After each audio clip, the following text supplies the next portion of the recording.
Hindi maganda ang pagsisimula ng bagong semester bilang second year para kay Junichi Hashiba pagkat kahit saan siya lumingon ay puro mga magkasintahang estudyante ang nakikita niya. Pero hindi siya nag-iisa dahil sa tingin niya ay sila na lang nina Shinpei, Kigo at Minoru ang magkakasama habang ang iba ay puro naglalambingan. Inakala niya na kapag high school na siya ay madali siyang makakahanap ng girlfriend pero hanggang ngayon ay virgin pa rin siya. Sa kanyang pag-iisip ay dumating si Nene at ibinigay ang pagkaing ipinaaabot ng ina ni Junichi. Pagkatapos yun ay biniro siya ng kanyang mga kaibigan pero paliwanag ni Junichi na kapitbahay lang nila iyon. Kaya naman pinilit siya ng mga ito na maipakilala kay Nene dahil mas gusto nila ang mas bata. Maya-maya pa ay lumapit naman si Kashi kay Junichi at gaya ng ginawa kay Nene ay pinagpantasyahan din ito ng mga kaibigan niya. Pilit niyang pinipigilan si Shinpei tungkol sa paulit-ulit na pagbanggit nito ng Cocomelon, ngunit wala siyang nagawa at talagang nagbasa pa ang mga ito ng dirty magazine sa harap ng klase. Inisip niyang sasama ang imahe niya dahil sa mga ito pero nang alukin siya ng isang magazine ay tinanggap niya rin naman iyon. Sa pagkagulat sa pagdating ni Yukone Yame ay naihagis niya ang magazine. Si Yukone ang gyaro o gal ng klase kaya naman pinagpapantasyahan siya ng lahat. Pinag-usapan ng mga kaibigan ni Junichi na yayaing lumabas ng isa sa kanila si Yukone, at si Junichi ang napili nila kahit ayaw nitong pumayag ay kaagad na naglagay si Kigo ng imbitasyon sa locker ni Yukone. Wala nang nagawa si Junichi kaya nang kaharap niya na si Yukone ay lakas loob niya itong niyayang makipag-date sa pag-iisip na rin na doon na matatapos ang pagiging virgin niya. Ngunit naalala nito ang magazine na naihagis niya kaya sinabi ng babae na masasayang lang ang oras niya kay Junichi. Inisip niyang mapapabalita siya sa eskwelahan dahil sa pagluhod niya sa harap ni Yukone para lang makipag-date sa kanya. Naiiyak na naisip ng ating bida na habang buhay na lang siyang magiging virgin. Nang pagmulat niya ay bumungad sa kanya ang panty ni Yukone kahit pinatatayo na siya nito ay hindi niya iyon ginawa. Nagulat si Junichi nang sabihin ng dalaga na nais niya lang matapos ang pagiging virgin niya kaya siya nagyayaya na makipag-date. Galit na sinabi ni Yukone na maingat siya pagdating sa ganoong bagay pero hindi siya maingat sa kanyang panty, hahaha. Laking gulat ni Junichi nang umupo si Yukone sa harap niya, napatingin siya sa panty nito kaya nahuli siya ng dalaga sa patibong at sinabing manyok talaga si Junichi. Tinutukso lang pala siya nito sa pagiging virgin. Pero sa huli ay umamin na si Yukone na medyo gusto niya rin naman si Junichi at sinabing pumapayag na siyang makipag-date dito. Kinagabihan, hindi pa rin makapaniwala si Junichi na napapayag niya si Yukone na makipag-date sa kanya, kaya patuloy sa pagpapantasya ang binata. Hanggang sa napanaginipan niya na iyon ay ikinahulog niya sa kanyang kama. Nang papasok na siya sa eskwelahan ay nilapitan siya ng mga kaibigan niya at humingi ng paumanhin sa nagawa nila kahapon na pagpilit na makipag-date kay Yukone. Pero huli na ang lahat dahil inisip ni Junichi na baka ipagsabi ni Yukone ang nangyari. Kaya agad na pinalakas ng kanyang mga kaibigan ang loob niya. Nang biglang makatanggap si Junichi ng picture message mula kay Yukone na ikinagulat nila. Pero naalala ni Junichi na nagkuhanan pala sila ng number ng dalaga. Kanya-kanyang hinagpis dahil sa selos ang tatlo niyang kaibigan. Sunod nilang pinlano na yayaing magkaraoke si Yukone dahil naisip ni Shinpei na doon makukuha ni Junichi si Yukone. Tinawag niyang The Karaoke XX Rule ang pagkakasunod-sunod ng plano, una ay ang pumili ng bastos na kantang kakantahin, pangalawa ay ang magsaya at kumanta at panghuli ay ang pag-alis ng babae sa kanyang kasuotan. Nang makarating sa silid ay hindi naman alam ni Junichi kung paano niya yayayain ang dalaga, nang bigla siyang yakapin kaya dumikit ang braso niya sa Cocomelon nito. Nagtaka si Kashi sa pagiging close ng dalawa kaya sinabi ni Yukone na nagdi-date na sila mula kahapon na ikinagulat ng lahat. Oras na nang uwian pero hindi pa rin niya may ayang magkaraoke ang dalaga dahil sa dami ng nakakausap nito. Napansin niyang iniwan na siya ng tatlo niyang kaibigan kaya hinabol niya ang mga ito, iyon ay dahil sa selos na boyfriend na siya ng campus cute girl kahit sila naman ang nagtulak kay Junichi kay Yukone. Maya-maya pa ay niyaya siya ni Yukone at sa labas ng school ay nakita sila ni Nene na magkahawak ng kamay, at nalaman yung nagdi-date ang dalawa bagay na nagpaiyak sa kanya. Isinama siya ni Yukone para magkaraoke at doon pumasok sa isip niya ang The Karaoke XX Rule. At dahil first time magkaraoke ni Junichi na babae ang kasama ay hindi niya alam kung ano ang kakantahin niya. Habang kumukuha ng maiinom ay nabasa niya ang paalala sa loob ng karaoke na bawal gumawa ng kung ano doon pero nang inag si Junichi nang lumapat ang Cocomelon ng dalaga sa mukha niya. Doon na imagine niya na kondong niya si Yukone at hindi niya namalayang kumakanta na pala ito. Muli siyang nag-iisip ng kakantahin niya, at dahil mahilig siya sa anime ay humanap na lang siya ng kantang hindi mahahalata ni Yukone na theme song ng anime. Ngunit nang marinig niya ang lyrics ng kinakanta ni Yukone ay napansin niya ang unang rule sa Karaoke XX Rule. Maya-maya pa ay sabay na silang kumanta ng anime song.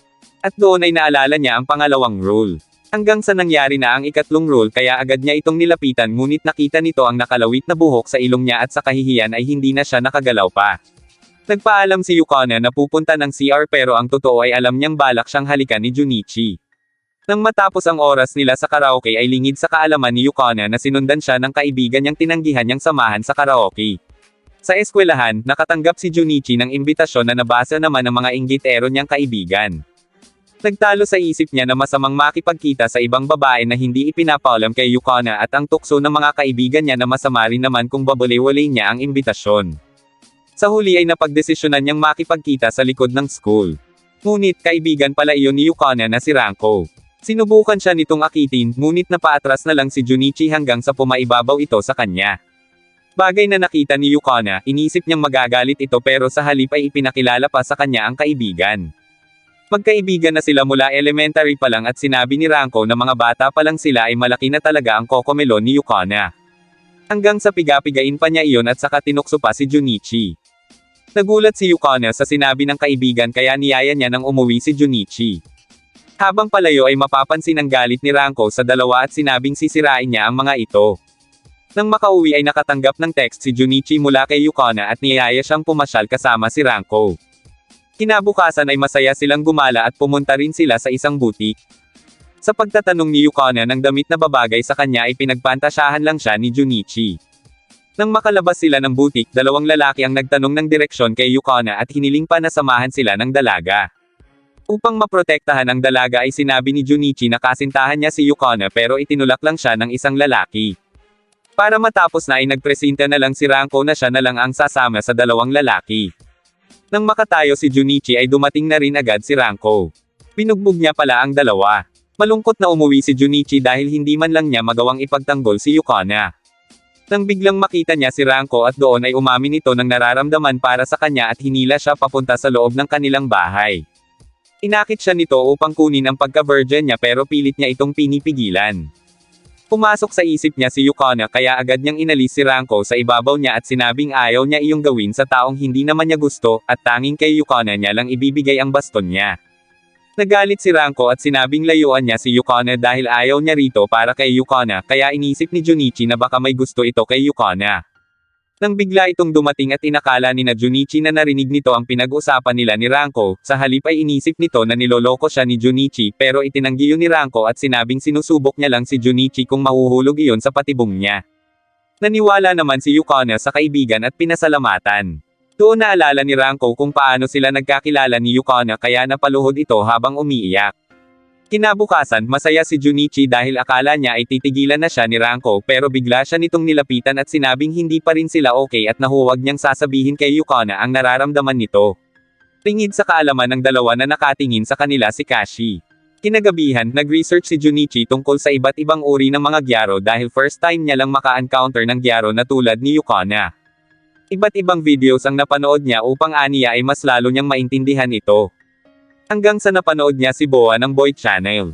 Kinabukasan, ibinalita ni Kigo ang tungkol sa cute na streamer na napanood niya. Nang makita iyon ni Junichi ay napansin niyang iyon din ang pinanood niya kagabi. Sa sobrang pagkahumaling ay ikinumpara pa ito ni Shinpei sa isang anghel, at naisip nito na parang nakita niya na iyon sa personal pero hindi niya maalala kung sino iyon. Maya-maya pa ay sabay na kumain si Junichi at Yukona, tuwang-tuwa siya habang kinakain ang pagkaing dala at ini-imagine pang sinusubuan siya nito gamit ang bibig. Pero hindi mangyayari iyon dahil kasabay din nilang kumain si Ranko na sa tingin niya ay may masama pa ring balak. Nang biglang dumating si Kashi at hiniling na makausap si Junichi, ngunit dahil ikinagalit iyon ni Ranko ay umalis na lang si Kashi. Nang uwian na sa kapa ito nagkaroon ng pagkakataong kausapin si Junichi upang aniya magpatulong sa ipinapakuhang mga gamit ng kanilang guro pero dinala lang siya nito sa isang kafe. Inisip niya na mamaya pa nila siguro gagawin ang utos ng guro nang biglang maalala niya ang tungkol sa seryosong klase ng gyaro at doon inimagine niya na lumipat si Kashi sa tabi niya upang akitin siya. Nang dumating ang kanilang order ay doon siya tinanong ng dalaga kung talaga bang nagdi-date sila ni Yukona. Sinagot naman iyon ni Junichi pero hindi na iyon pinakinggan ng galit na si Kashi. Habang pinapanood ni Shinpei ang streamer na si Boa, sinabi nito ang tungkol sa virgin niyang alaga na may gusto sa iba, at ang mga kaibigan nitong sumasalo sa mga tira-tirahan niya. Nagulat si Shinpei at kaagad na pinindot ang print screen. Sa eskwelahan, kaagad na sinalubong ni Kashi si Junichi at ipinarinig kina Yukona na magkasama sila kahapon. Habang nag-uusap ang dalawa ay lihim silang kinukuhanan ng video ni Shinpei, pero paalala sa mga manunood na wag nyo itong gagayanin dahil bawal ito. Sa bakanteng lote ay kinausap ni Shinpei sina Kigo at Minoru at ipinakita ang litrato ng streamer. Natuklasan niya na ito pala ay si Kashi. Hindi makapaniwala ang dalawa nung una pero nang titigan nila ang litrato at ipinarinig ang boses ay nakumpirma nilang tama si Shinpei. Narinig ni Ranko ang pinag-uusapan nila at naging interesado ito. Nang oras na ng uwian ay muling niyaya ni Kashi si Junichi sa rooftop at doon umamin na may gusto siya sa binata at sinabing nais niyang makipaghiwalay ito kay Yukona at maging sila na lang dalawa. Pero talagang nakay Yukona ang puso ni Junichi kaya tinanggihan niya ito. Nagalit ng sobra si Kashi dahil hindi masunod ang kanyang gusto na maging sunod sa onoran si Junichi. Kaya naman ginamit nitong pang-blackmail ang video na kinuha na nang sila ay pumunta sa cafe. Puburahin lang niya iyon kapag pumayag si Junichi na makipag-date sa kanya. Hindi malaman ng binata ang gagawin nang biglang dumating si Ranko at mga kaibigan niya na nakikinig sa usapan nila. Nilapitan ni Ranko si Kashi at ibinulong ang tungkol sa pagiging streamer nito na ikinagulat ng dalaga. Umalis na ito at iniwan pa kay Junichi ang memory card. Sinabi ni Ranko kay Junichi na wag na iyong pansinin at ayaw niyang nakikitang malungkot si Yukona. Matapos iyon ay sabay na naglakad pa uwi ang dalawa.